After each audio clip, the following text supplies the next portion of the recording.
où là, je deviens le préparateur physique et le prof en mouvement euh, d'une salle à Sao Paulo, dans laquelle il y avait Alex Pereira. Salut Slim, bienvenue. Salut mon Julius, Comment ça va? merci. Mais ça va très bien, je suis dans ton pays de cœur, le Mexique. Ah, ça c'est Donc tout va bien. muy Enfin, bien. reconnexion avec le soleil. Ça Ah. faisait déjà 8 mois que j'étais pas sous le soleil. Et donc là, je retrouve un teint appréciable, plein de mélanine comme on aime. Mais Slim, il me semble que t'es de passage à Bali là, il y a pas longtemps quand même. En décembre dernier, c'est un T'es peu pas il y a longtemps retourné à là. la Time Chamber là, dernièrement? Non, non, non, mais ils utilisent, écoute-moi bien, mec, Ouais. ils utilisent mon visage et mon corps sur tout leur contenu en permanence.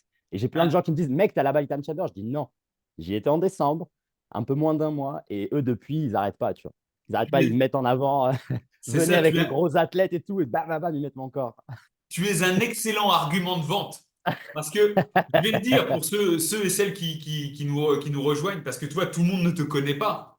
Mais Slim, bah, vous voyez Slim, c'est le corps de dieu grec avec l'énergie d'un trader de Wall Street sous cocaïne, quoi. En gros, c'est ça. C'est la meilleure description Eh de oui, ma life, mec. eh C'est ce oui, que je vais utiliser maintenant, mais c'est génial. Mais écoute, tu as bien cerné le personnage, Julius, c'est exactement ça. eh Et oui. donc, je pense que s'il y a des environnements comme la Bytime Chamber qui veulent promouvoir cette énergie, effectivement, je suis le bon candidat pour ça. Excellent.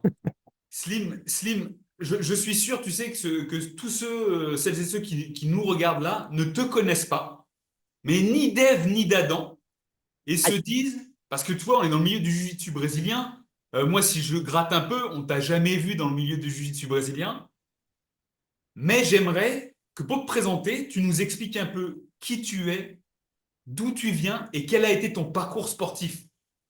Ok. Alors, petite correction, si tu me permets. Il se peut que tu sais quoi, si tu grattes bien, il se peut qu'il y ait des gens qui me connaissent dans le JJB, parce que j'ai eu pas mal d'élèves justement dans les arts martiaux mixtes, dans le jiu-jitsu brésilien, dans le grappling, dans la lutte livrée, même dans la gréco. À qui j'ai prodigué mes enseignements, tu vois, en termes de mobilité articulaire, de préparation physique adaptée au sport de combat. Et également, je leur ai beaucoup introduit la gymnastica naturelle. On pourra en reparler, tu vois, que Rickson Gracie avait bien promu à l'époque, tu vois, élève également de Alvaro Romano, héritier de la biogymnastica d'Orlando Cani. Bref, mais donc il se peut que en creusant bien, mon ami, il se peut que tu trouves, sachant que j'ai également accompagné des athlètes de JJB quand je vivais au Brésil, mais ça, c'est une autre histoire. La présentation, rapidement. Alors, moi, c'est Nomad Slim. J'ai un personal brand qui s'appelle Movers, Mouvers. Et l'idée, c'est de promouvoir la vie en mouvement. Et comme je le disais juste avant, ça a commencé par des enseignements autour de la mobilité articulaire, puis de la pratique du mouvement, très orienté pour les arts martiaux. Comme moi, je venais aussi de la culture de un peu toute l'équipe Movement Culture Ido Portal. Tu sais très bien que fut un temps, Conor McGregor était accompagné par ce professeur en mouvement israélien. Et donc, c'est lui qui a un peu promu cette idée de s'entraîner légèrement différemment, ou en tout cas, même si ce n'est pas différemment, peut-être remettre l'église au centre du village. C'est-à-dire que ce sont des pratiques, le MMA, le jiu-jitsu brésilien, le striking, etc., qui de toute façon sont 90% du mouvement pur, tu vois. On a besoin d'agilité, de déplacement, de gestion des distances, de coordination, etc. Et donc, Conor McGregor, à l'époque, en faisait la promotion. Et moi, je suis élève aussi de ce genre de communauté. J'ai mentionné la gymnastique naturelle précédemment, mais il y a plein d'autres, on va dire, approches de l'entraînement physique basées sur la qualité d'exécution des mouvements. Mais c'est un peu différent de tout ce qui est préparation physique et tout, on pourra en reparler. Mais bref, moi, je viens de cet univers-là.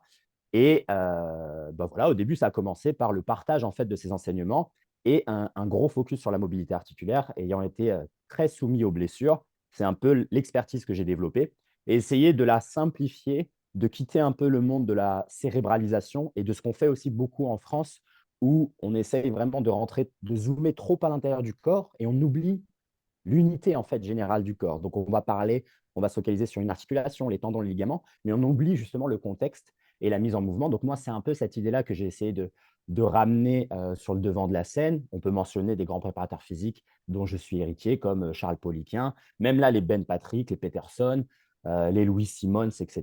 Donc, qui ont ramené des choses depuis l'haltérophilie. Et moi, j'ai essayé un peu de les simplifier pour les pratiquants d'arts martiaux. Et mon parcours personnel dans le sport, il a commencé très tôt, je pense, comme toi, à l'âge de 4 ans directement.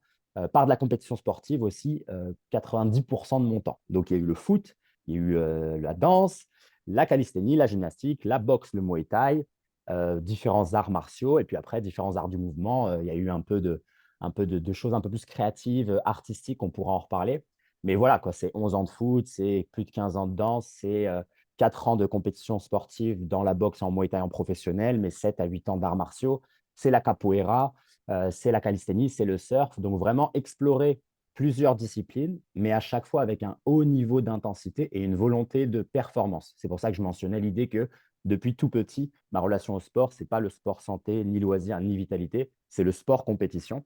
Et comme toi, tu le sais, plonger dans ces extrêmes, ça te permet de retirer pas mal de choses intéressantes, d'où la compréhension du corps, de la biomécanique et de la mobilité articulaire, et aussi cette vision qui est assez personnelle d'un corps capable de tout faire, ultra compétent, polyvalent, et qui peut aussi naviguer dans le féminin et le masculin. C'est-à-dire que moi, je suis très à l'aise avec, tu vois, le striking, le gros Muay Thai en Thaïlande, etc., avec tous les combattants de l'UFC. Et en même temps, je suis très à l'aise aussi avec des performances beaucoup plus artistiques dans de la danse, dans de l'expression libre, dans de l'improvisation, des battles de hip-hop, du breakdance, etc. Et moi, c'est cette idée d'un corps réellement capable de tout faire et qui puisse performer que j'ai envie de partager et qui, on va dire, dans la partie physique, est incarné par mon personal brand Movers, même si par la suite j'ai développé d'autres choses. Mais en tout cas, sur le plan du corps et le plan des arts martiaux, voilà le passif. Ouais, ce qui m'intéresse beaucoup, c'est ce côté, on le sait, hein, enfin moi je te suis depuis un moment, on a beaucoup échangé, hein, on s'est déjà vu en vrai pour ceux qui ne savent pas, hein. On Et s'est mis des doux tarifs également. voilà, c'est vrai, c'est vrai. Beaucoup. Mais le truc, c'est, toi, c'est cet esprit de compétition, cet esprit compétiteur depuis enfant. Et on le sait, la compétition, ça exige de toi le meilleur, ça exige de toi de tout donner. Oui. Et il y a quelque chose que tu as évoqué, c'est les blessures. Quelle blessure, toi, tu as dû, à quelle blessure tu as dû faire face et comment tu as géré ça? Alors, énormément, moi, ça a été le genou. Donc, comme je te disais, j'ai commencé le football très tôt, à l'âge de 4 ans. J'avais fait genre, tu sais, un peu comme tous les enfants en France, quoi, 2 ans de judo, etc. Et j'avais fait 1 ou 2 ans de tennis, mais c'était le foot, en fait, mon truc. Et donc, à 14 ans, normalement, c'est l'âge où, bah, si tu as vraiment pratiqué pendant 10 ans, tu passes des détections et après, on t'envoie en centre de formation. Et moi, c'était ça l'objectif. Et donc, à cette époque-là, j'avais fait les détections, j'avais été accepté à Nantes et à Auxerre. Et c'est là où je me blesse. Je me blesse au genou pour la première fois, les deux genoux. Et donc, à cette époque-là, bah, moi, j'ai aucune connaissance. Donc, en fait, je suis le protocole, entre guillemets, du médecin qui me dit, bah, ne fais rien et mets des semelles orthopédiques. Et après, on va dire, parce que moi, c'était un truc avec, tu vois, la poussée de croissance trop rapide, trop tôt, qui a fait que j'avais les jambes arquées. Bref, c'est quelque chose de commun au foot. Et après, il m'a dit, voilà, les jambes, elles vont un peu se remettre droites et après, tu vas pouvoir reprendre le sport. Donc ça, imagine, c'est ma première relation à la blessure et surtout à la guérison. Donc, pas du tout d'autonomie. Tu dépends complètement du monde médical et tu fais confiance. Et donc, en gros, pendant 3 ans, je ne fais rien quoi, avec mes jambes.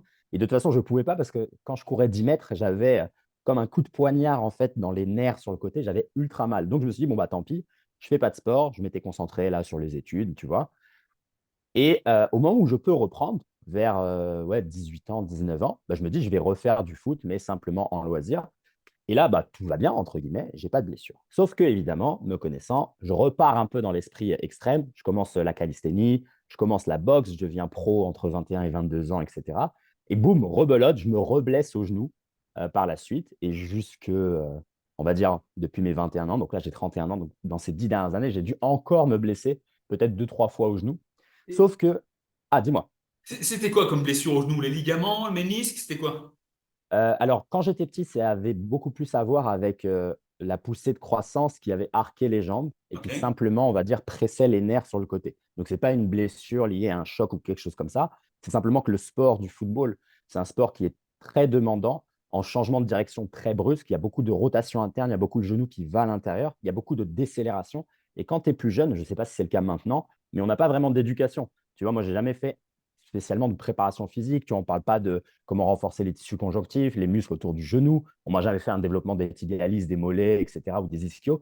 Bah, tu es enfant, on te laisse courir et c'est du volume, du volume, du volume de pratique. Et c'est vrai qu'il y a peut-être, je sais pas, un tiers des gosses qui se font briser les genoux à cause de ça. Donc moi, c'était la version la plus douce. J'ai des amis qui étaient comme moi, qui eux ont eu les croisés, etc. Mais par contre, par la suite, ouais, j'ai eu quelques petits dommages, tu vois, on va dire ligaments, tendineux, j'ai eu ménisque. Là, le plus récent, je pense que c'est déchirure légère, tu vois, des ligaments.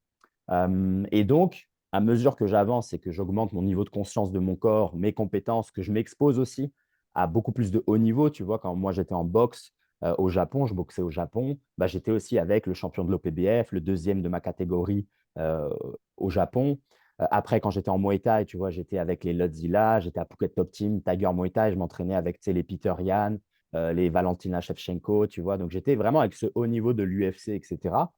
Et donc, bah, tu es exposé en fait à différents préparateurs physiques, tu es exposé à différentes méthodologies d'entraînement. C'est là où je découvre, tu vois, le Functional Range Conditioning, le Kin Stretch, c'est là où je découvre Ready State euh, de, euh, de Kelly Starrett, c'est là où je découvre bah, Louis Simmons, Charles Poliquin, c'est là où je découvre Ben Patrick et toutes ces choses-là. Et donc, bah, tu commences à implémenter des protocoles, tu vois, même du Strong First, tu vois, des choses à la kettlebell, tu fais de la plio, tu fais ouais, différents mouvements pour bah, travailler sur les muscles que toi, tu n'as jamais travaillé de ta vie. Moi, imagine, avant mes 24 ou 25 ans, mon corps et mes performances, elles étaient seulement basées sur le volume d'entraînement dans le sport pratiqué. Mais j'ai jamais eu, par exemple, une séance séparés qu'on appelle, nous, conditionnement physique ou préparation physique.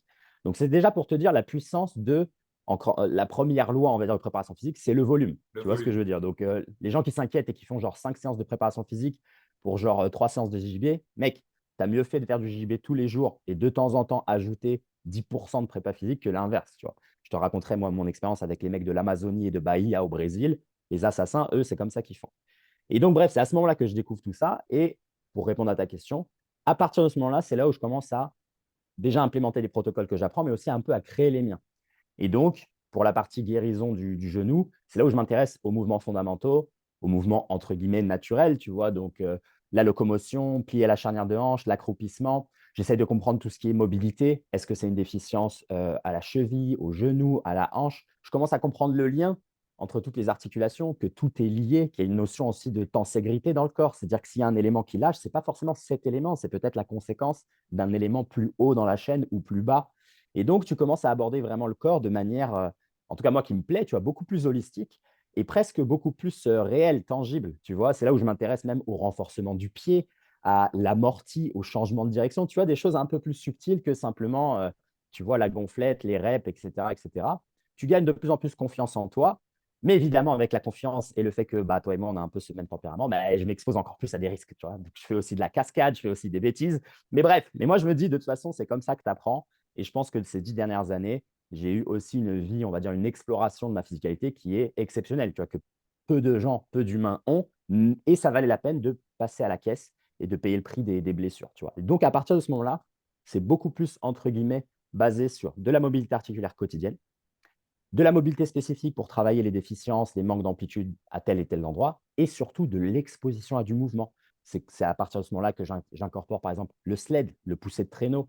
C'est à ce moment-là que j'incorpore, tu vois, les deep, on va dire, par exemple, les deep step-up, les ATG split squat, tu vois, des mouvements où je vais très loin dans l'amplitude et j'essaye de maximiser ça. Donc, évidemment, plus jeune, tu vois, je faisais des pistol squats en Zercher avec une barre à 80 kg, tu vois. Je faisais des HGSP squats avec la barre à 80 kg. Maintenant, c'est beaucoup moins. On pourra reparler de l'évolution de l'entraînement. Mais au moins, à cette époque-là, je me dis, bah, vas-y, tant qu'à faire, autant renforcer tout ça. Et c'est cette conscience vis-à-vis de la mobilité, de la mécanique, de comment le corps est censé bouger, plus l'exposition à différentes formes d'entraînement en mouvement, comme je t'en parlais précédemment, idoportal, la gymnastique naturelle, etc. L'idée de la fluidité, de l'agilité, de l'aisance à bouger au sol. Tu vois, tu regardes des Rickson Gracie, c'est parmi les premiers qui s'exposent à des formes d'entraînement où il y a de la marche animale, il y a un peu de yoga, il y a de la respiration, etc. Moi, tu vois, imagine, c'est arrivé très tôt, entre guillemets, dans ma vie, bien avant que ça soit populaire aujourd'hui avec, tu vois, le biohacking et l'hormèse, etc. Moi, déjà, à 24-25 ans, avec les gros assassins du Lateway, les gros combattants du MMA, de la Luta, etc., on faisait déjà, tu vois, de la respiration, on faisait déjà des vagues avec la colonne vertébrale, on faisait beaucoup de roulades, on faisait beaucoup de ce qu'on appelle, tu vois, knee washing, hip washing, tu vois, où tu sais, vraiment t'exposes, tu lubrifies en fait l'articulation. Et c'était très intéressant de voir des gens qui, publiquement, tu penses que c'est un peu des beusios qui se foutent sur la gueule, en fait, avoir une conscience assez fine et une relation assez intime avec leur corps. Et donc, moi, je pense que c'est grâce à ces voyages-là et l'exposition à ces différentes populations que j'ai pu comprendre, tu vois, la relation blessure, même la relation à l'émotionnel, tu vois, que en fait, les blessures, elles n'arrivent pas au hasard et qu'il y a des choses aussi que tu vas pouvoir extraire en fait et essayer de comprendre les blessures. Parce que là, je t'ai parlé que du genou, mais j'ai eu aussi la coiffe des rotateurs, les coudes, les poignets avec la boxe, etc. Même avec beaucoup de gymnastique, tu vois. La capoeira aussi, ça m'a bien attaqué. Mais quand je te parle de ça, au final, c'est on va dire le 10% de ma relation à mon corps, tu vois. Le reste, 90%, c'est vraiment de la régalade. C'est aller dans des voyages extraordinaires, rencontrer des praticiens incroyables, que ce soit du Cirque du Soleil. J'ai mentionné les combattants du UFC, mais tu as aussi des gros danseurs, tu vois, de hip-hop, etc. Et c'est génial de pouvoir vraiment échanger, même quand tu ne parles pas la même langue, d'avoir un corps qui te permette de faire ça. Mais c'est ça justement, tu vois, parce que là, tu as 30 ans, c'est ça, hein? 31, ouais. 31, tu as juste 31 ans, t'expliques beaucoup de choses, et là, on se dit, merde, attends, si on fait le calcul, ça fait 10 ans, et en fait, tu nous exploses. Toi, en 10 ans, tu as eu plusieurs vies. C'est C'est ça, pas ouais. pour rien qu'on t'appelle Nomade Slim, c'est parce que tu as bougé énormément et tu continues de bouger. Tu as cité énormément de noms que moi je connais, mais je suis sûr que beaucoup de personnes ne connaissent pas. Tu sais, pour les protocoles, les Ben Patrick, il y en a qui connaissent pas Charles Poliquin, il y en a qui connaissent pas la méthode Strong First, tu vois. Donc déjà, tous ceux qui écoutent, qui connaissent pas, déjà, je vous dis, vous faites pause, vous faites vos recherches et ensuite vous revenez à regarder la vidéo. Et dans tous les cas, vous pourrez contacter Slim parce que lui, c'est le master en France là-dessus. Lui, il s'est formé partout. Et justement, c'est ça que je voulais savoir. C'est sur ces 10 années, si tu pouvais dans le détail, où tu es allé, dans quel pays, Waouh! et dans quel pays tu as rencontré qui, et dans quel pays tu as fait quelle activité sportive, parce que tu nous as parlé de capoeira, tu nous as parlé de gymnastique, tu nous as parlé de Muay Thai, de Letway, de... Vas-y, j'aimerais que tu nous expliques vraiment ça, Complexe. ça m'intéresse énormément, quoi. Complexe, complexe. Donc oui, ça c'est un peu on va dire, le zoomer sur, je dirais, les 12 dernières années de ma vie. Donc en fait, je vais juste te faire un petit récap d'avant ça. Donc moi, avant ça, je suis à Paris. Tu vois, je suis né à Paris, élevé à Paris, et d'une maman célibataire. Donc on n'a pas de moyens. Et donc, ce qui fait que moi, en fait, avant l'âge de 18 ans, genre, j'ai jamais voyagé en dehors, on va dire, des petits voyages que je faisais plus jeune, où j'allais voir la famille au nord de l'Afrique, tu vois. Mais en gros, moi, j'ai pas eu l'expérience, tu vois, de les sorties, les boîtes, les copines, les trucs comme ça. Moi, c'était carré, tu vois. C'est, bah, tu vas à la maison et les vacances d'été, tu prends tes rollers et tu vas au parc et puis c'est tout, tu vois. Et donc, ce qui fait que la première fois où moi, j'ai osé dire à maman, j'ai envie de voyager, et ben, entre guillemets, elle n'avait pas d'excuse, tu vois. J'ai dit, eh, maman, je me suis tenu à carreau toutes ces années, je t'ai jamais rien demandé. Vas-y, là, je te demande une fois, tu me dis, si on n'a pas d'argent, je n'y vais pas. Mais si on a un peu de moyens, laisse-moi y aller. Et le premier voyage qui m'a un peu débloqué et déverrouillé ça, c'était un voyage avec un de mes meilleurs amis de l'époque, à l'âge de 18 ans, au Japon, à Tokyo, en 2011. Donc, je dirais que mon aventure, on va dire, de voyage, mon exposition, seul, tu vois, voyager seul en autonomie parfaite, c'est à l'âge de 18 ans avec ce premier mois-là au Japon avec cet ami-là. En plus, un mois particulier, c'était l'année 2011 et c'était après l'événement de Fukushima. Je ne sais pas si tu t'en rappelles. Oui, bien Il y sûr. avait la centrale nucléaire, etc. Donc, en fait, mon pote et moi, on arrive, il n'y a plus d'étrangers du tout. Et donc là, on est vraiment, boum, en immersion au Japon. Évidemment, on tombe amoureux. Et à partir de ce moment-là, moi, je savais, je rentre de ce voyage, je dis à ma mère, je dis à la fin de mes études, je vais aller vivre là-bas. Et évidemment, 5 ans plus tard, c'est ce que je fais. Tu vois. Donc, à l'âge de 22 ans, je vis au Japon et c'est le premier pays dans lequel je m'expose. Donc, avant ces 22 ans-là, j'ai quand même eu, je t'ai dit, 11 ans de foot et j'avais déjà au moins 7 à 8 ans de danse que j'ai fait en France parce que ma sœur, elle est danseuse et elle m'a exposé à ça très tôt. Donc, ça a commencé par le hip-hop, le freestyle. Donc, tous les gens qui connaissent un peu ce monde-là, c'est en gros la juste debout, quoi. Donc, c'est tous les mecs comme les Twins, etc., toutes les battles. Moi, je viens de là. Je viens du break aussi. C'était la première danse que moi, j'ai voulu faire tout seul. Je m'entraînais dans ma chambre, etc. Et après, à la Villette, à Châtelet et tout. Et après, de là, moi, j'ai développé un amour pour la danse de manière générale. Donc, avant 22 ans et avant le Japon, je faisais de la house, du hip-hop, de la salsa, de la kizomba, de la bachata.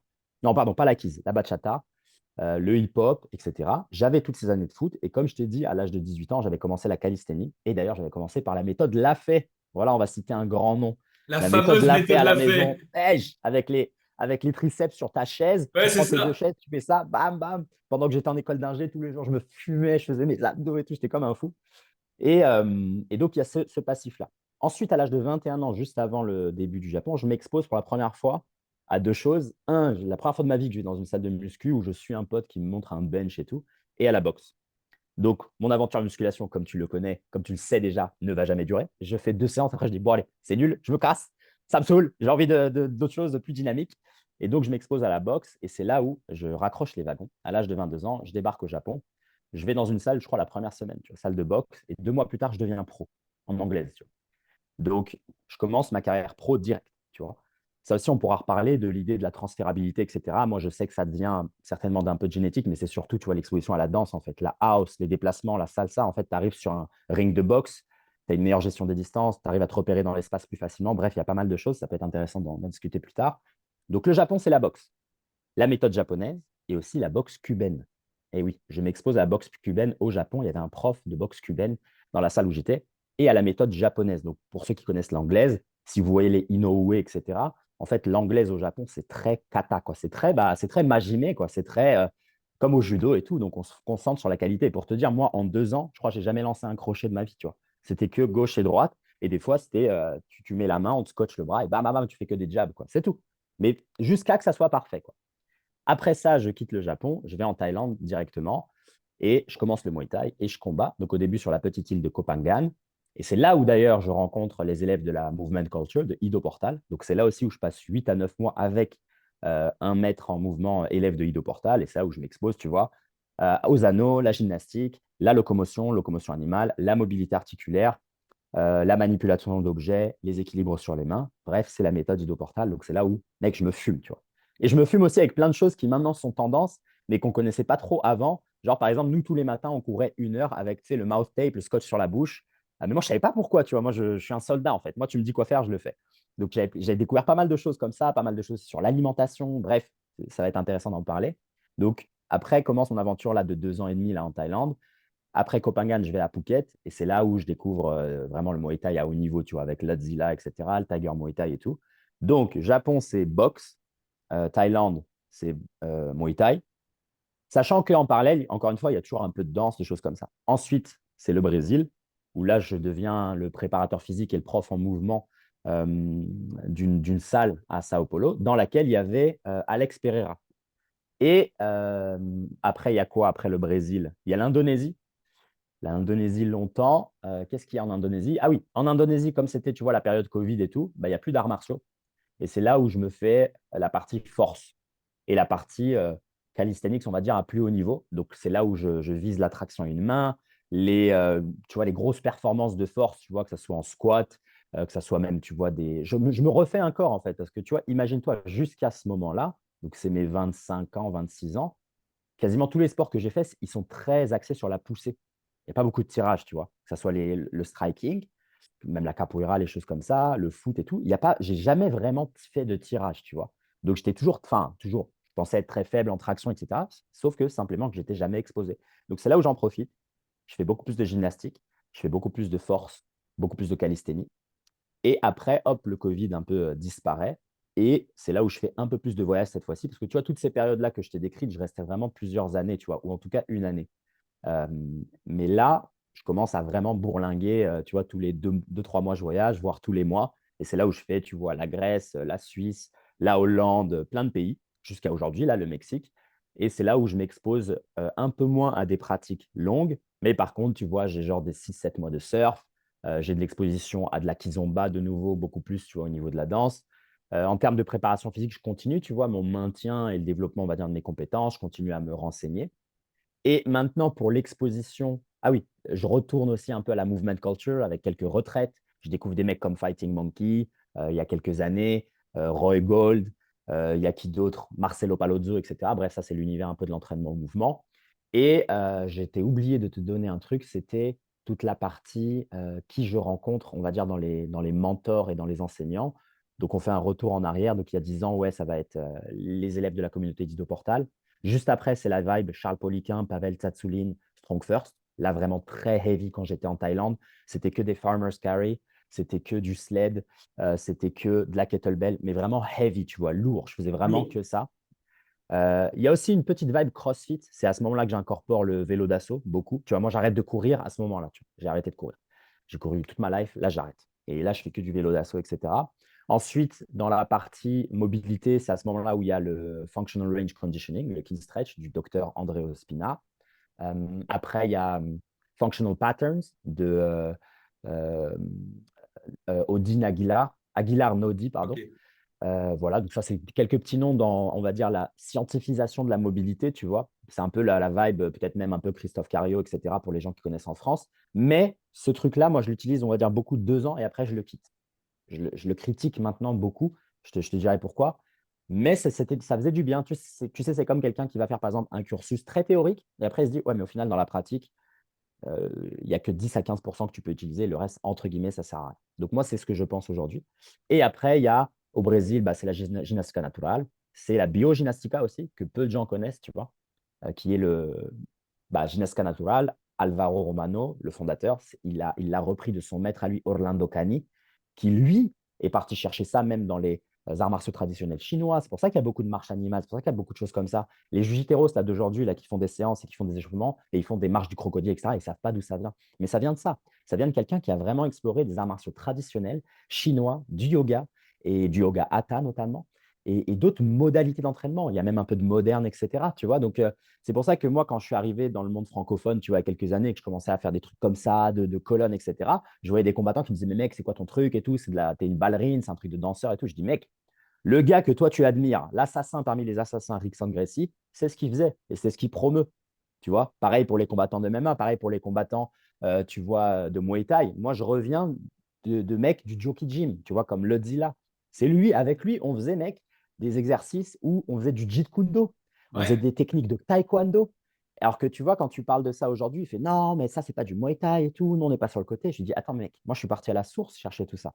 J'essaye de te rapporter, comme avec la boxe cubaine, tous les échauffements, c'est de la salsa, c'est de la danse. On parle de rythmicité, on parle de polyrythme, on parle de tempo.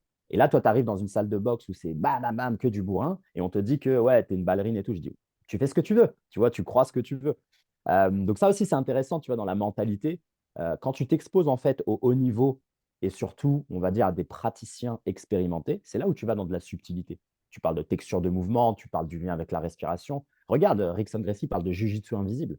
Tu vois, c'est des choses comme ça où, quand tu vas dans le haut niveau et que tu pousses aussi ton corps à des pratiques beaucoup plus intenses, parce que crois-moi bien, toi tu le sais, les compétitions au Brésil, en Thaïlande et tout, c'est pas ce qu'il y a en Europe, tu vois. Il y a un autre niveau aussi à aller explorer et à aller chercher. Et moi, j'invite tout le monde à faire ces expériences de voyage et à s'exposer à tout ça, tu vois.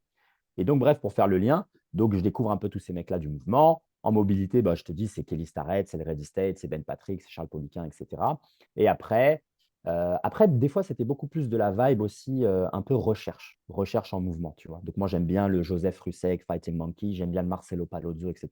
Peut-être que ça va moins parler pour les Jiu-Jiteros et pour les adeptes de la performance, mais moi, mon obsession, c'est le mouvement au-dessus des arts martiaux et des arts de la danse, des arts du parcours, etc. Tu vois, je m'expose aussi un peu à la cascade, au parcours et tout. Ça m'intéresse, moi, tout ça. Tu vois, les circassiens, j'adore regarder, tu vois, même les documentaires sur Jackie Chan et son équipe, tu vois, comment ils font ces moves-là. Tu vois, moi, ce qui m'intéresse, c'est vraiment ce côté 360 degrés. Tu vois, si je peux faire un backflip, te mettre un high kick, te faire un étranglement arrière, surfer, nager, plonger, danser, rouler, grimper, moi, je veux tout ça, tu vois. Et donc, c'est là où c'est intéressant de s'exposer à toutes ces pratiques-là et à garder un esprit ouvert et comprendre que bah, tout est mouvement, tu vois. C'est moi ce qui me plaît et enfin, ça me plaît, voilà, tout ce que tu dis, moi je peux que valider. Et tu vois, cet entretien, si je le fais, c'est à la fois pour moi, tu vois, me rappeler des choses, mais aussi pour le partage avec celles et ceux qui nous écoutent. Et la chose qu'on peut vraiment retirer, déjà synthétiser de ce que tu viens de dire, c'est qu'il faut du volume, beaucoup de volume. Donc c'est beaucoup de répétitions et beaucoup de temps. Oh oui, Et la discipline de s'astreindre à ce volume, c'est souvent quelque chose que je dis, tu sais, discipline multipliée par le temps égale résultat. Tu vois? Et donc, si vous écoutez bien, tout ce que Slim a fait, ça s'est fait sur 10 ans, voire plus, et il n'a pas fini. Et on peut dire que chaque année, il l'a attribué à un domaine particulier. Donc, une année impliquée dedans, 5 à 7 jours sur 7, même avec plus, des gens dans ce mood, bien sûr. et où tu te remets en Même question, où tu plus. expérimentes. Ah oui. Et oui, oui, non, excuse-moi, je t'interromps, mon Julius, parce que c'est Vas-y. même plus que ça, tu vois. C'est-à-dire que là, moi, je te parle des 10 années, on va dire, de voyage, 10 12 années de voyage, mais comme tu l'as compris, moi, ça commence bien avant.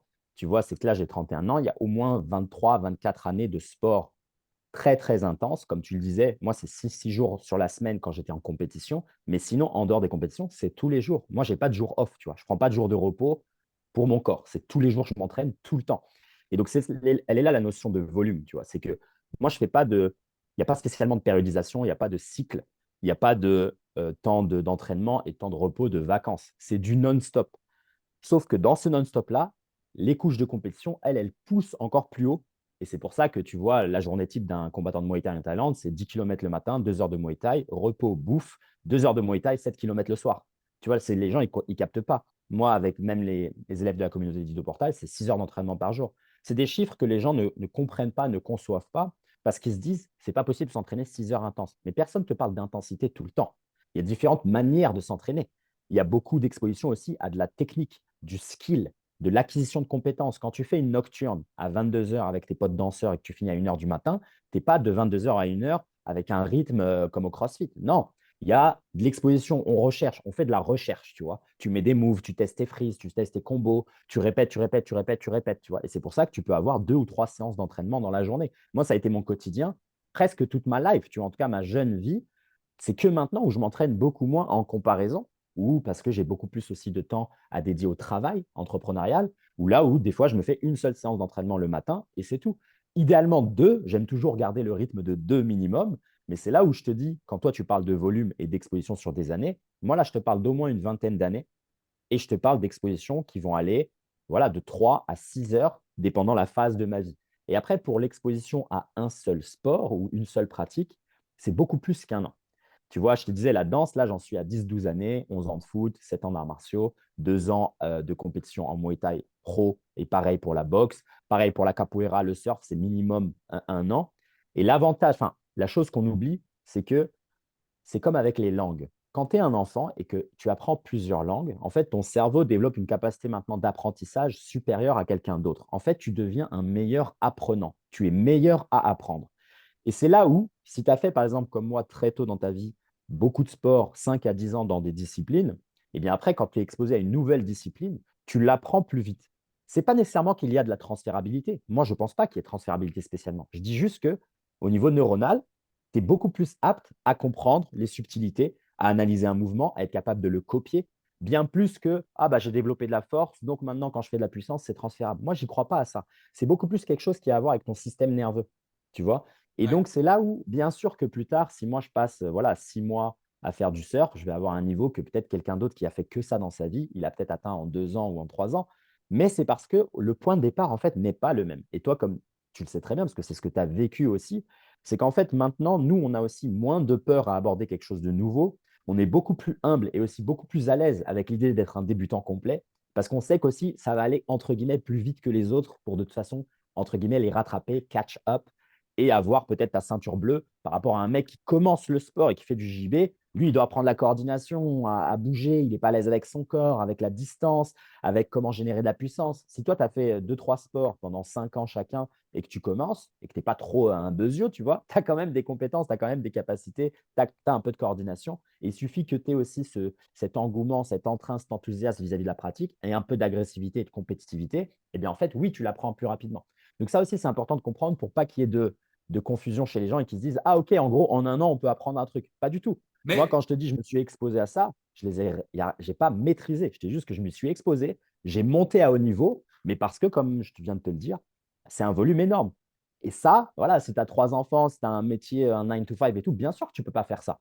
voilà, Moi, c'est c'est là où parce je que veux en je venir. me suis créé cette vie, bien C'est là sûr. où je veux en venir, parce que t'as lu dans mes pensées quand tu as lancé ce sujet. C'est, tu vois, toi comme moi, on a commencé gamin. Et en fait, on s'est jamais arrêté de faire de l'activité physique. Moi, j'étais militaire, c'était mon métier, quoi, en plus. Après, voilà, tu fais ça, enfin bref, peu importe.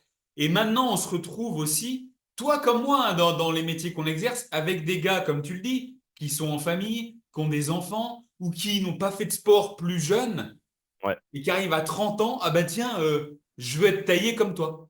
Je veux être taillé comme toi. Et je dis, ben, je dis pas que c'est impossible. J'ai dit, mais il y a Aïe, 20 ans, il y a 20 ans à récupérer là.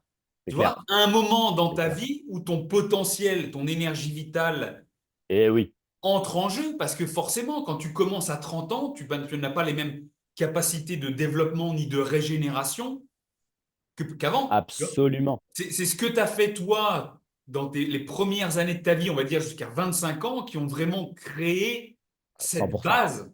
Cette base 100%. qui fait que maintenant, à 30 ans, comme tu le dis, tu peux te lancer sur n'importe quelle activité, tu vas t'adapter relativement Oui, facilement. oui, oui.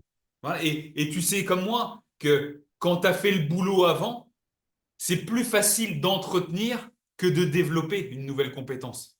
Absolument, absolument. Et là, le point que tu mentionnes, mon Julius, il est extrêmement important. Et moi, je vais être honnête, je suis beaucoup plus de ceux qui partagent une approche un peu plus euh, stricte et un peu plus sèche. Tu vois, moi, je n'ai pas peur de dire certains mots. Et moi, je pense que oui, quand tu commences l'activité physique, peu importe laquelle, à 30 ans, il y a des choses que tu ne vas jamais pouvoir faire. Moi, je suis catégorique. Parce que il faut accepter que le jeu de la vie, il est comme ça. Nous sommes mortels et qu'on n'a qu'un seul essai et qu'il faut assumer les conséquences de ses choix.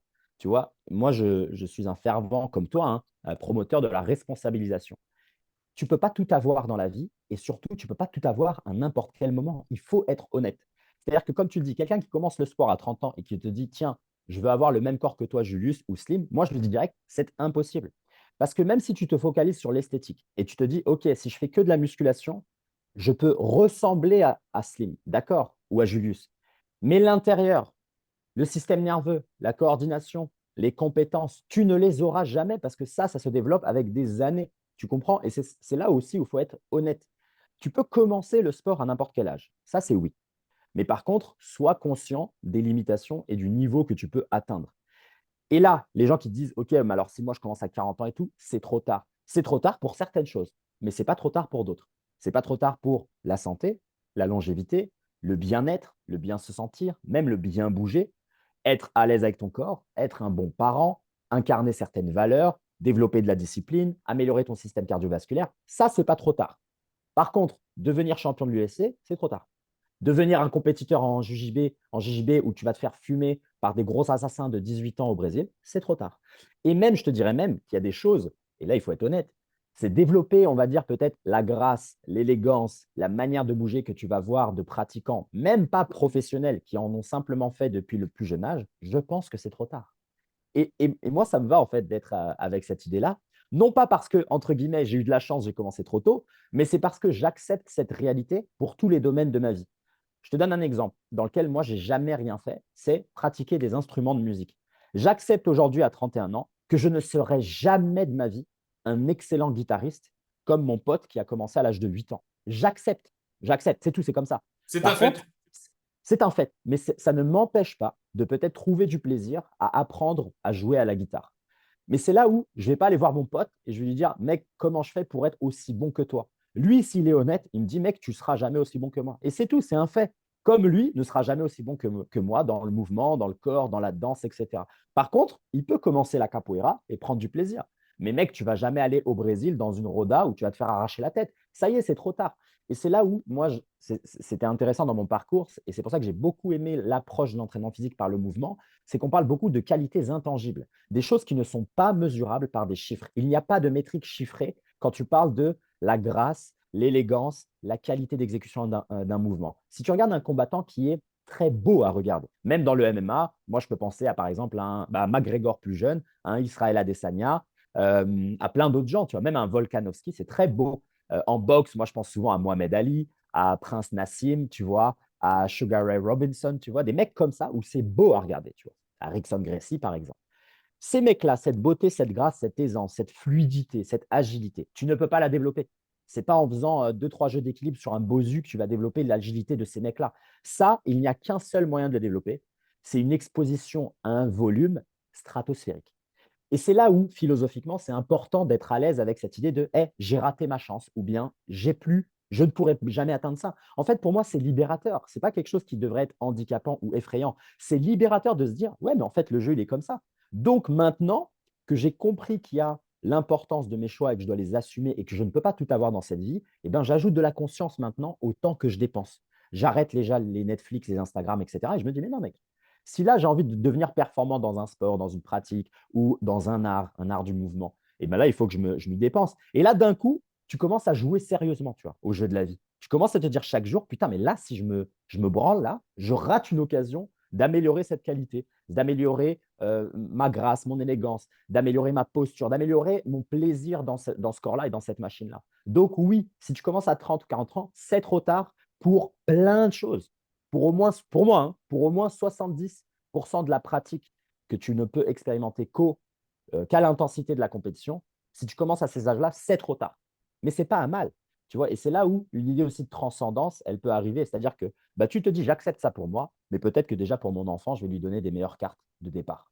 Et là, tu te dis, bah, OK, au travers de lui, au travers de ma descendance, je vais lui enseigner ça en lui disant, écoute, peut-être va pas te casser le cul à faire des 8 heures de cours, etc., qui servent à rien. Expose-toi à ça, au plaisir de jouer, de ton corps. Je vais t'exposer à de la respi, à des choses que moi, par exemple, je n'ai pas eu plus jeune.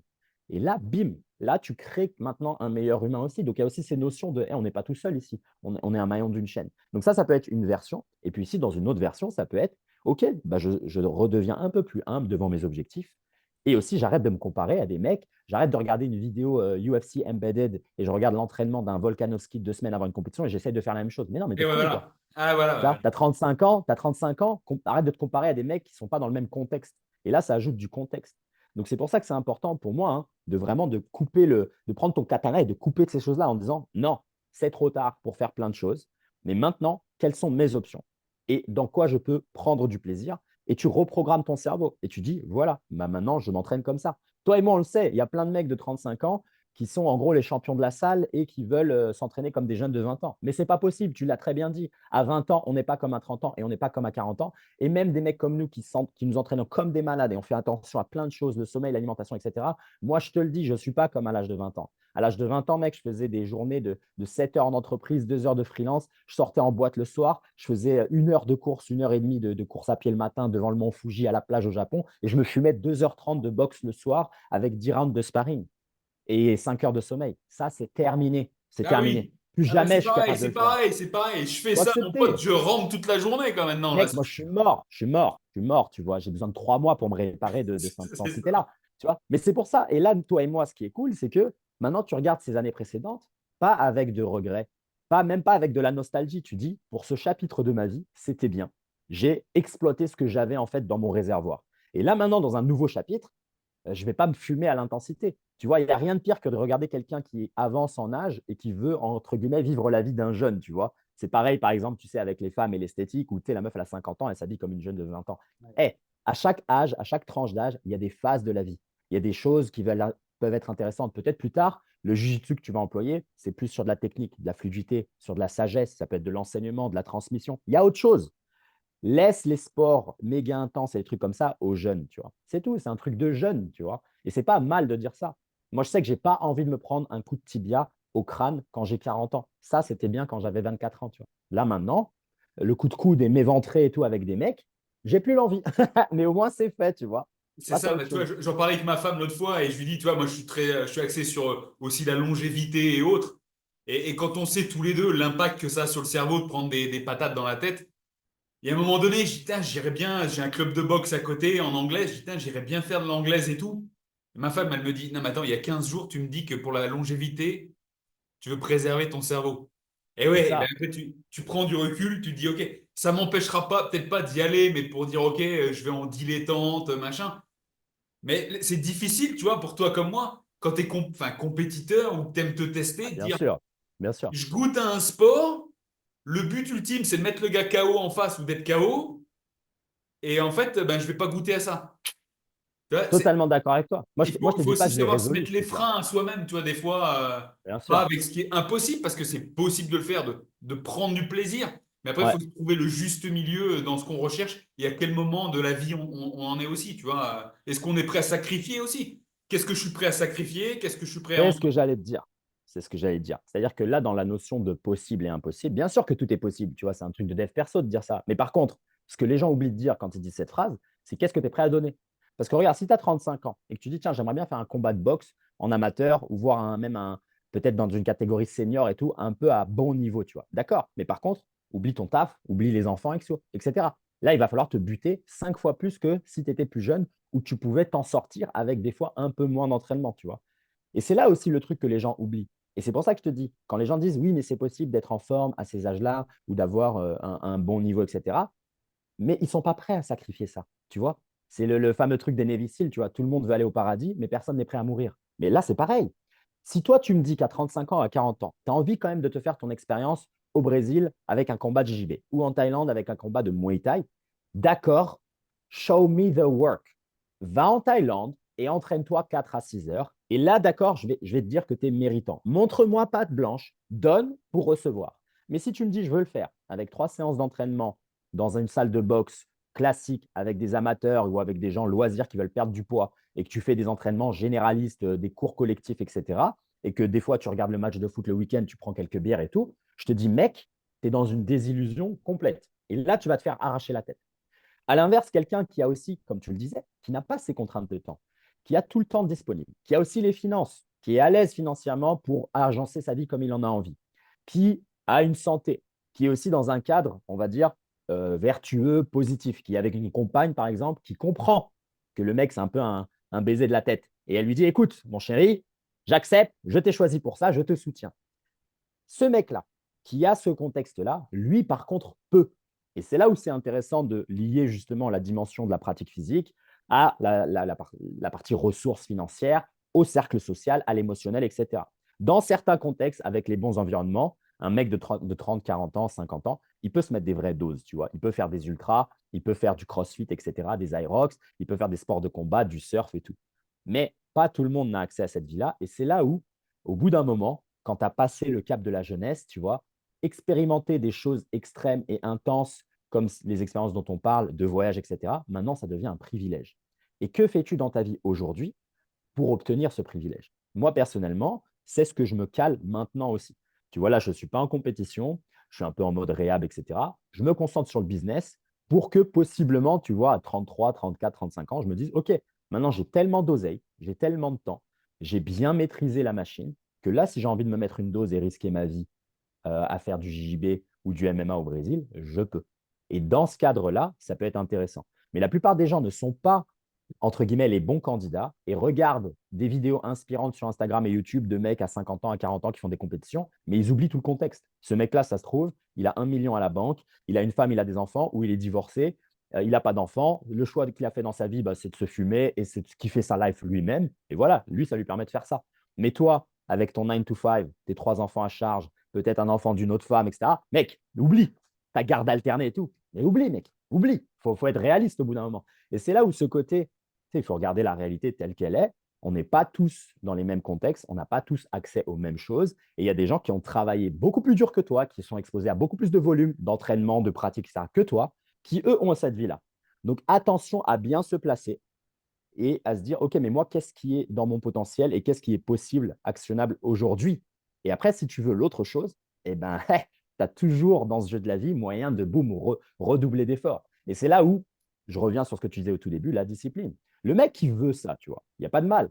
Mais déjà, il faut, entre guillemets, avoir la souveraineté sur ses vouloirs. Déjà, est-ce que c'est ton vouloir à toi ou c'est parce que juste tu as regardé une vidéo de Julius où le mec, il a 40 piges, il est gaulé comme un dieu grec et il fait des compétitions, il peut enchaîner une compétition d'haltérophilie et le lendemain faire un marathon. D'accord, mais est-ce que c'est ton vouloir à toi ou tu regardes ce mec-là et tu confonds inspiration avec commandement? Et là, c'est toi, attention à ce que tu regardes, tu vois, et attention à ce qui rentre dans ta tête. Contrôle les informations qui viennent ici et qui t'influencent. Il y a des fois, c'est même pas le vouloir des gens. Moi, j'ai des gens qui vont venir vers moi ou qui vont me regarder, qui vont me dire, putain, moi aussi, j'aimerais bien cette vie-là, etc. Je dis, d'accord. Première question, qu'est-ce que tu es prêt à donner, tu vois? Si je te dis, là, tu dois me donner tout ton avant-bras, sacrifier un bras, tu le fais ou pas? Non, bon, bah alors, c'est bon. Il y a une mentalité à avoir, tu vois. Mais oui, Et, et, et, et comme tu tu vois, le je dis, il te faut rejoins. donner. Tu vois, pareil, c'est exactement pareil. La vie que j'ai là à 40 ans, bah, aussi bien j'ai investi en moi à l'époque parce que j'ai fait beaucoup de sport, tout ça depuis que je suis gamin.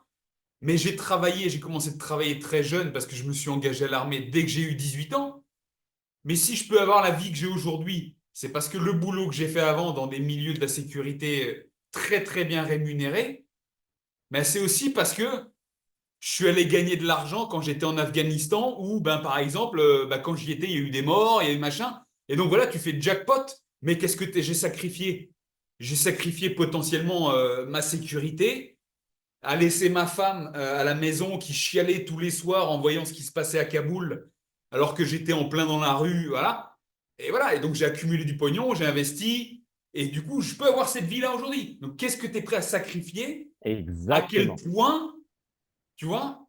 Pendant quelle durée? Et qu'est-ce que tu vas en faire après de ça? C'est qu'est-ce que tu en fais? Et Absolument. Et ce voilà, que ça tu doit le dis là, faire c'est avec vraiment quelque chose qui jouer résonne sa en peau. toi. C'est jouer sa peau. Et c'est ce que les gens oublient.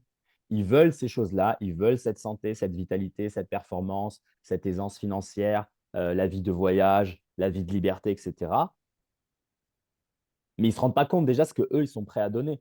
Tu vois? Et ça, c'est un peu, tu passes ton temps trop devant la télé, devant les réseaux sociaux. Tu vois? Arrête de regarder tout ça parce que là, tu t'es dans une désillusion. Ça prend beaucoup plus d'efforts et tu dois sacrifier beaucoup plus qu'il n'y paraît.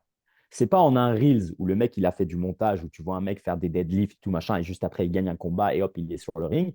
Ça, c'est 15 secondes, tu vois, la vidéo. Mais le mec, c'est 15 ans de sa life, tu vois, C'est que tu ça. essayes de Les résumer. gens voient juste le résultat, ils ne voient pas le processus, quoi. C'est ça. C'est ça. Et c'est un peu comme dans tous les films et toutes les histoires romancées, même des entrepreneurs, etc., du succès, de la réussite, etc. Tu sais, c'est toujours un montage. Tu sais, tu as le mec, il a hop son idée, il est un peu dans la galère, dans son garage, il fait froid, il bosse sur son ordi, et hop, tu as un montage genre de 2 minutes, et le mec, il est là, Lamborghini avec trois bimbos et tout. Non, mais d'accord, mais les 3 minutes là, mais ça, c'est ça les 15 ans. C'est ça les 15 ans où c'est la saison des noms. Tu dois dire non à tout, mec. Non aux distractions, non machin. Et là, comme tu le dis, les mecs, ils vont regarder et qui vont voir ton corps à toi ou tes performances ou ta vie et qui oublient tout ça, qui ne voient pas. Tu vois la guerre, la carrière militaire, les doutes, les remises en question, des fois les volontés d'abandonner, tout ce que nous, on met. Et c'est vraiment l'idée de ce qu'il y a sous l'iceberg, quoi. Tu vois. Parce que là, on décrit les choses. C'est parce que, bah, évidemment, déjà, on raconte notre vie. Donc, on la regarde déjà du derrière. Avec les manières dont on l'a répété, bah, c'est aussi légèrement romancé, etc. Et surtout, on oublie la douleur. On oublie tout ce que ça nous a coûté. Mais Ouais. moi, crois-moi bien que je n'ai pas envie de retourner en arrière. Je n'ai pas envie d'être à mes 23, 24 ans où Non. j'avais rien, tu vois. Enfin, j'avais pas d'oseille et tout machin. Et c'était un peu la galère, tu vois. Même si c'était la Thaïlande, le mouvement et tout, je ne suis pas aussi à l'aise que maintenant, tu vois. Et c'est là où tu te dis, voilà, maintenant, tu as un peu plus de confort. Et ce confort-là, c'est bon, tu sais d'où il vient, tu sais que tu l'as mérité et tu n'as pas envie de retourner en arrière. Et généralement, les gens qui regardent, ils sont à 30, 40 ans, 50 ans et qui regardent leur vie en arrière et qui disent, ouais, j'aimerais bien y retourner. Mais moi, je dis, c'est parce que tu n'as pas assez donné, mec. Tu n'as pas assez sacrifié. Parce que n'importe qui est dans une position qui l'apprécie et qui l'a mérité vraiment à la sueur de son front, à ses larmes et à son sang, c'est rare qu'il ait envie de retourner derrière. Moi, je n'ai pas envie de retourner derrière. Derrière, j'étais moins que qui je suis maintenant. Donc, non, c'est mort, tu vois. J'ai aucune nostalgie, je regarde pas avec envie, j'ai aucun regret et je veux rien de cette vie-là, tu vois. Cette vie-là, elle est révolue et je suis bien content qu'elle soit révolue parce que là, tu es dans une autre phase qui est bien meilleure sur tous les plans.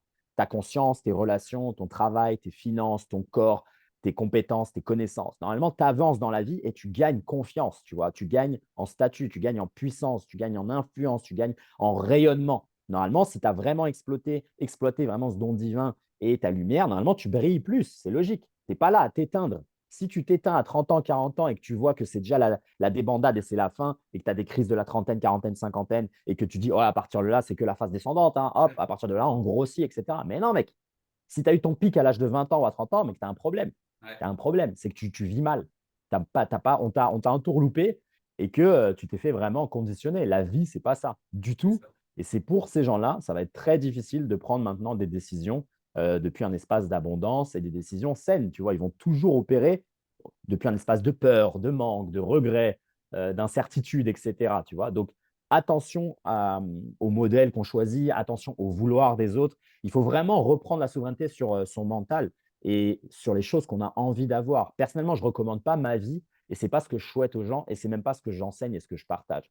Moi, ma valeur fondamentale, c'est la liberté. J'essaye d'aider les gens à atteindre cette liberté, mais elle doit être contextuelle, elle doit être avec la définition que toi, tu lui donnes. Ce n'est pas nécessairement vivre avec un sac à dos, voyager dans le monde, parler 8 langues et avoir eu 5, 6 carrières professionnelles. Ce n'est pas ça pour beaucoup de gens. Pour beaucoup de gens, ça va être bah, voilà, déjà, je veux un peu plus d'argent, je veux être financièrement tranquille, je veux pouvoir emmener mes deux jumeaux à la plage quand ils en ont envie, je veux être capable de payer tu vois, des dîners à ma femme quand je le veux, voyager de temps en temps, peut-être 3 mois dans l'année, etc. Pour beaucoup, enfin pour des gens, ça peut être ça. Pour d'autres, ça peut être comme moi, genre mec, moi je veux la liberté totale, je veux les millions, je veux être complètement indépendant, autonome, etc. Mais c'est un curseur sur une échelle, tu vois. Et donc moi, ce que j'essaye de transmettre, c'est cette valeur-là, mais par contre, fais ta propre concoction, tu vois, ta propre potion, tu vois, et monte ton niveau d'exigence toujours, toujours, toujours, toujours. Parce que demain, quand on t'enlève une chose, tu vas regretter toutes les larmes de ton corps, tu vois. Moi, je sais que si demain, je suis dans un accident de voiture, je perds mes jambes, je regrette rien, mec. J'ai fait du foot, j'ai fait de la capoeira, du muay thai, etc. Je me suis régalé avec mes jambes. Tout va bien. Tu peux me prendre un bras demain, il n'y a pas de souci. Je ne regretterai pas. Et je serais direct à me dire, bon, OK, bah maintenant, il me reste plus qu'à faire des handstands sur une main et puis c'est tout, tu Ouais. vois. Et je trouverais le truc rigolo même, tu Eh vois. oui, Et c'est tout. Et c'est cette idée-là de vivre justement sans aucune peur et de foncer pleine balle que moi je partage tout le temps, qui te permet aussi d'être à l'aise et d'être tranquille. Je sais ce que c'est d'avoir de l'argent et de ne pas avoir d'argent. Je sais ce que c'est d'être blessé, tu peux rien faire et d'être au top de ta performance physique. Tu vois, j'ai eu le haut et le bas, le blanc, le noir, tu vois, les deux polarités. Et ça, c'est ça que tu emportes avec toi et comme on le disait tout à l'heure, que les gens ne peuvent pas voir et ne peuvent pas ressentir, à part s'ils nous écoutent là. Mais sinon, ne veut pas la vie de quelqu'un d'autre et ne veut pas le statut de quelqu'un d'autre parce que ce statut, il vient avec des années que toi, tu n'es pas prêt à payer. ouais. Slim, franchement, quand j'ai commencé l'interview en disant le trader de Wall Street sous cocaïne, vous voyez de quoi je parle, hein. Vous voyez de quoi je parle, quoi.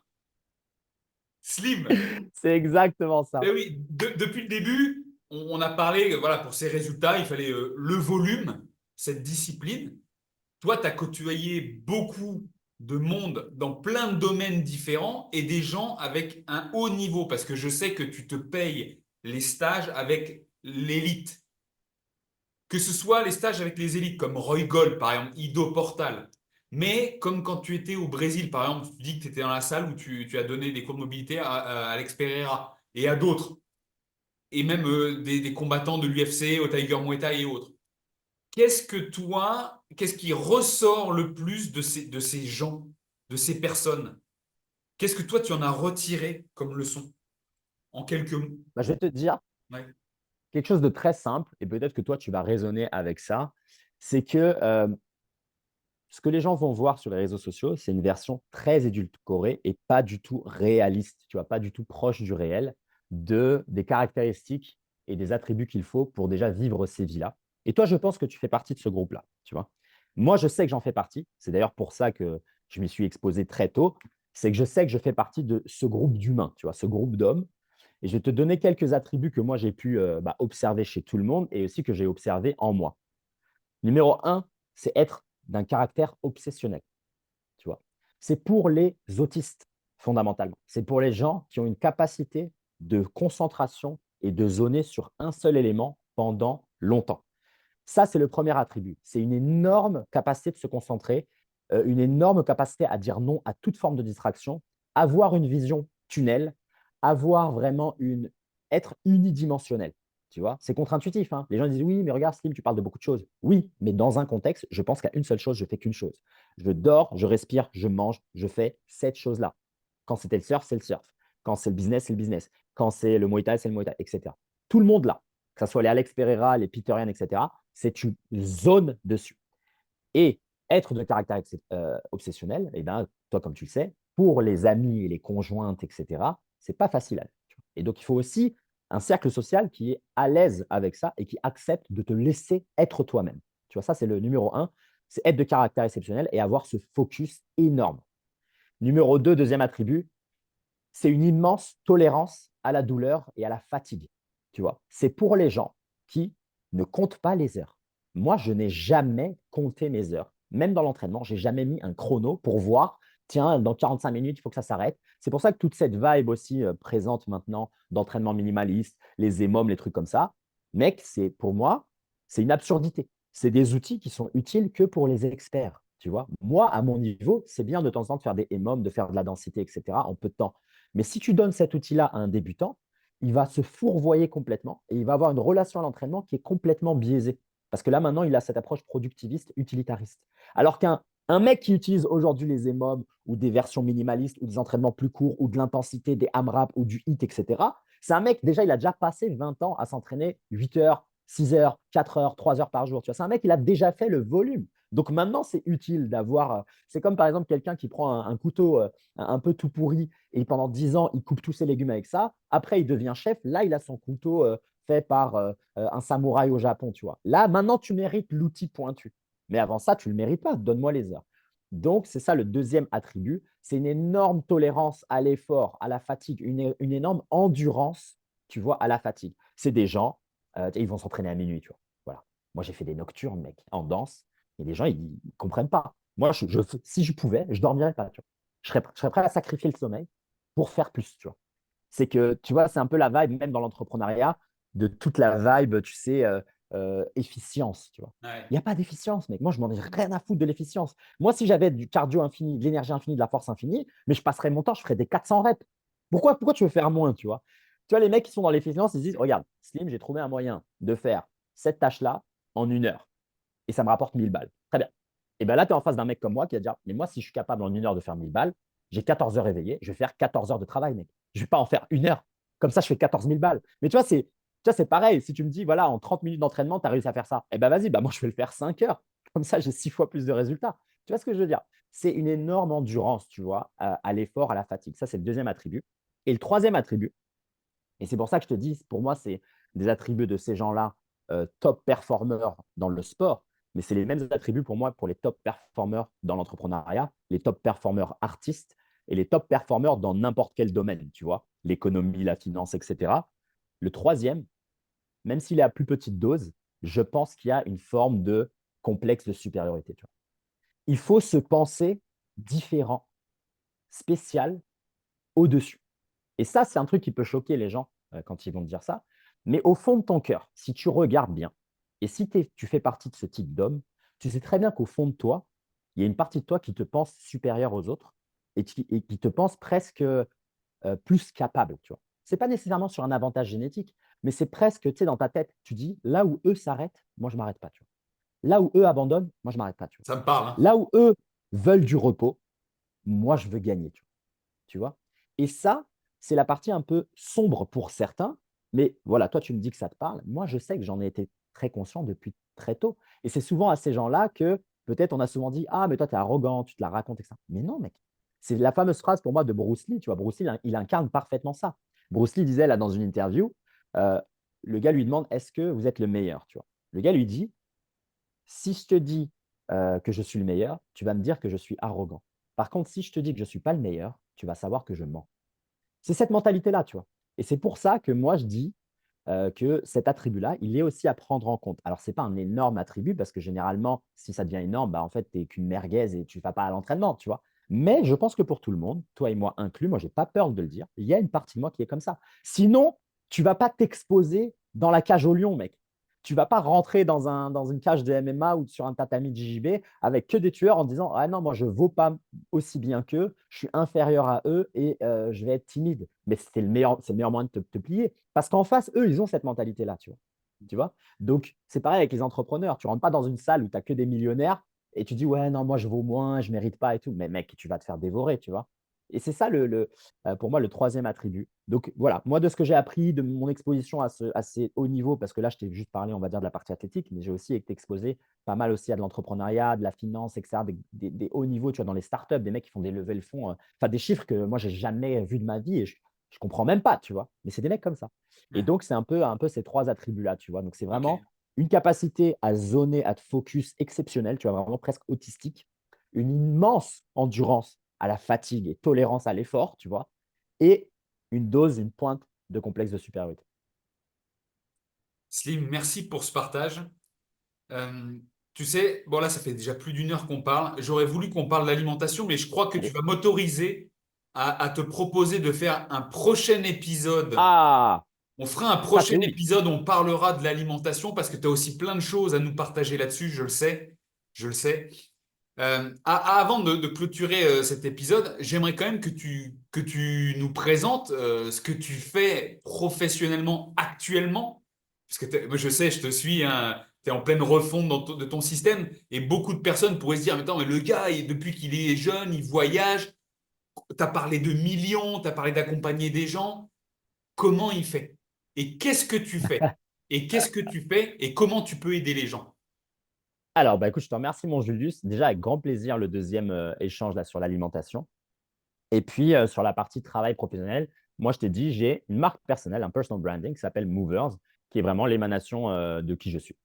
Et j'ai fait mes aventures avec ça là, depuis 5 ans. Et cette année, j'ai décidé de tout rechanger. Donc, c'est une refonte complète pour justement infuser cette idée de la liberté au-delà du corps. Donc, moi, j'étais juste connu sur la partie mobilité et la partie entraînement-mouvement. Donc, il y avait la guérison, la réhabilitation, la longévité, la performance athlétique, etc. Mais c'était que sur le corps. Et je me suis rendu compte que bah, ce n'est pas moi à 100%, tu vois, et qu'il y a une partie de moi qui, en fait, quand je parle de liberté et d'autonomie, de responsabilisation, c'est sur tous les domaines. Ça passe par le corps, ça passe par les finances et ça passe par la mentalité. Et donc aujourd'hui, c'est ce que je propose au travers de mon écosystème. Donc j'ai un site nomadslim.com dans lequel j'ai un blog, un podcast, j'ai différents contenus écrits, j'ai une newsletter également. Et le but, c'est de rassembler des gens qui veulent passer à l'action. D'accord? Moi, ce qui m'intéresse, c'est le passage à l'action. C'est maintenant que tu as compris ça et si tu as réellement bien défini ton pourquoi, et c'est pour ça que tout à l'heure, on parlait de tes vouloirs à toi, si tu veux vraiment cette vie-là, où tu voyages, où tu es libre dans ton corps, tu n'as pas de douleur, tu n'as pas de raideur, etc., tu peux performer, mais surtout, tu as une connaissance complète de comment tu fonctionnes au niveau mouvement, mobilité, alimentation, entraînement, etc. Tu es vraiment en autonomie complète et que tu veux la même chose sur la partie des finances, créer un projet pour toi, par toi-même, uniquement un personal branding. Moi, c'est que ce que je partage. Il n'y a pas de dropshipping, d'e-commerce, trucs comme ça. Ce n'est pas ma vibe du tout. Moi, je veux qu'une émanation de toi, tes valeurs profondes, parler de toi, de ta vision du monde, de ton expertise et proposer ça aux gens.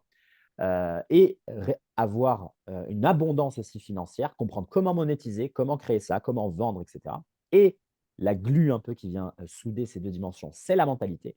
Donc vraiment avoir une mentalité que j'appelle la mentalité de conquérant, aller vers l'avant, un peu similaire aux attributs que je viens de te partager, où tu n'as pas de croyances limitantes, tu n'as pas de peur, tu es enthousiaste, tu es quelqu'un de positif, qui voit toujours le verre à moitié plein, qui veut foncer pleine balle, encore une fois, qui n'a pas peur de faire ces efforts-là, qui a une grosse, grosse discipline, eh bien, j'ai une communauté en ligne qui te permet de travailler tout ça. Donc, moi, j'ai une communauté premium dans laquelle, par semaine, 4 à 5 fois, je partage en fait, je réponds aux questions des gens et on les fait avancer. C'est comme du coaching de groupe où chacun a son projet entrepreneurial, sa pratique physique et sa mentalité. Et on se voit chaque semaine et on avance, tu vois, de manière concrète, tangible. OK, tu fais ça pour tes réseaux, tu fais ça pour ta vente, démarche ce mec-là, voilà comment tu construis ta page de vente, ta formation, etc. etc.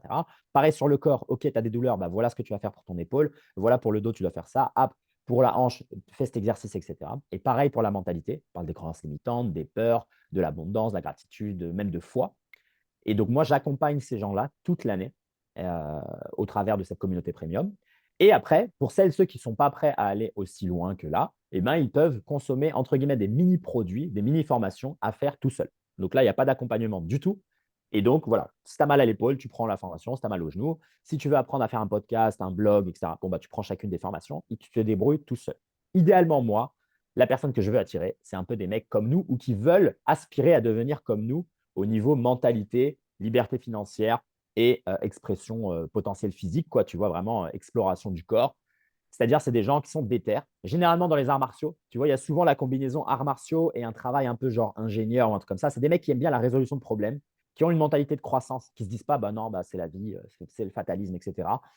Qui sont, tu vois, dans la tranche, voilà, 25, 35, peut-être même 40, mais vraiment solides déter, qui ont aussi une aspiration à plus, vraiment, une volonté de pénétrer le monde, de s'exprimer pleinement, tu vois, de s'accomplir, et qui veulent aussi, un peu comme toi et moi, être des bons pères, tu vois, des bons modèles, des bons frères, des bons fils. Ça peut être aussi les filles, hein, j'ai les filles, et qui ont aussi un peu cette vibe spirituelle connectée et qui veulent s'amuser en fait dans la vie. Moi, ce que je dis souvent, c'est que Movers, c'est pour les gens qui veulent jouer sérieusement au jeu de la vie et qui veulent gagner. Mais je n'ai pas du tout, comme les autres entrepreneurs, etc., d'aspiration matérialiste. Tu vois. Moi, je vis depuis 10 ans avec un sac à dos. Je n'ai même pas le permis de conduire, mec. Donc, moi, crois-moi bien que les Lamborghini et tout, ça ne m'intéresse pas.